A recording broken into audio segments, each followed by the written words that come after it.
I'm Donald, like the duck. I met Gaston junior year of high school because he was my roommate at the Indiana Academy, which was this weird boarding school in Indiana, obviously, paid for by the state. And what it was they would take smart kids and send them down to Ball State University for free. So it was really fun. We got to start college 2 years early and just go crazy and be kids on college campus. But it was also run by the state. So they had all these insurance concerns and lots of rules to just clamp everything down. There were curfews. We had to sign in and out of the building every time we came or went. And we weren't allowed in cars. Not just we weren't allowed to drive, we physically were not allowed to be in a car. So when you take a bunch of smart kids and just crank the lid down on a jar and just increase the pressure, some of them go fucking nuts. As did Gaston. So junior year, he did everything he could. He climbed down the shower pipes in the bathroom to get to the steam tunnels underneath campus, broke into buildings all over Ball State, stole what he could. At the end of the year, he jumped out the 4th-story window with a rope tied around his waist and spent the night hiding in a thorn bush from the cops. So senior year, he decided he needed to up the ante.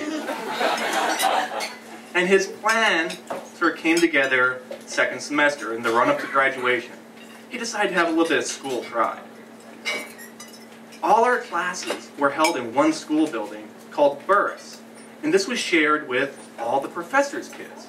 And if you've never met professors' kids, they're kind of elitist pieces of shit. And everyone on campus hated them. They called them the Burris brats. And since we had our classes there, they called us Burris brats. This stuck in Gaston's craw. And he decided, no, that's our school. We're going to own it. I'm going to hang the letters of our school 20 foot tall from the roof. So he starts putting together the plan. He gets his posse together.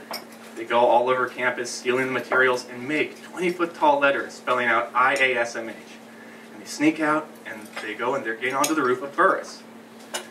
My job in all of this is to be the lookout. Because the first thing is, there's no way I'm going up on a rooftop for any stupid prank. But more importantly, there's no way I'm letting my friends get expelled about 2 weeks before graduation. So it's the night of, this is Muncie, Indiana, it's like a Tuesday night, 1 o'clock in the morning. They're nailing the letters into the roof. This is a sound and a half. And I'm thinking like, oh, that's just great.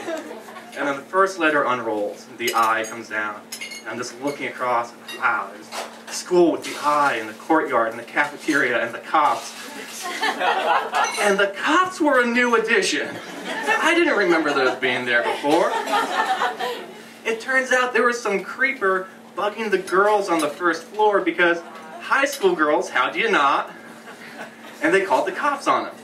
So I'm looking at the cops going, oh, that's bad. And then one of the cops says, hey, do you hear some sounds, some noise? Oh no. So I start giving the signal to Gaston, which is to flick the light switch on and off really fast. Because this is 1998, we have no cell phones. There's no other way to communicate with him. And I hear the cop go, hey, what's going on in that room up there? I'm like, oh no! Turn off the light, and I'm waiting, and the phone rings. Gaston's found a phone in Burris. He's like, what's going on? I said, cops! And he goes, oh no! And he runs to the roof, and apparently he tells them the cops are outside, and they need to cut it out. Because the hammering stops. Briefly. And then starts up again. So they're hammering, the second letter unfurls, and I'm like, okay, this is it. My friends are going to get busted, they're going to be expelled, this is horrible. So I'm just sitting in my room feeling horrible. The phone rings again. It's the girlfriend of one of the guys on the roof. And she says, okay, the cops are backing out now. I said, wait. Repeat that part for me. Because the cops had come in on a driveway that leads to a parking lot. Their view was blocked by the cafeteria. And I assumed once they left, they would pull into the parking lot, turn around, and leave. And once they pulled into the parking lot, they would see my friends on the roof, and it would all be over. And I look out the window, no.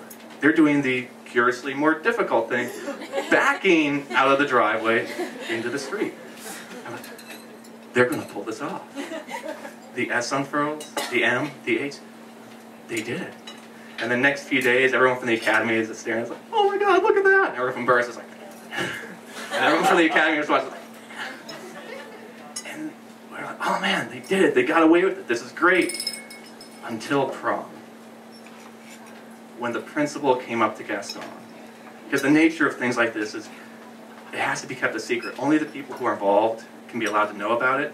So of course, everyone knew everything. The principal took him aside and told him, if you tell me how you did it, I'll let you get away with it. You know, he's an 18-year-old kid, graduation's like 2 days away, this is his future, his friend's future, there's a lot of pressure.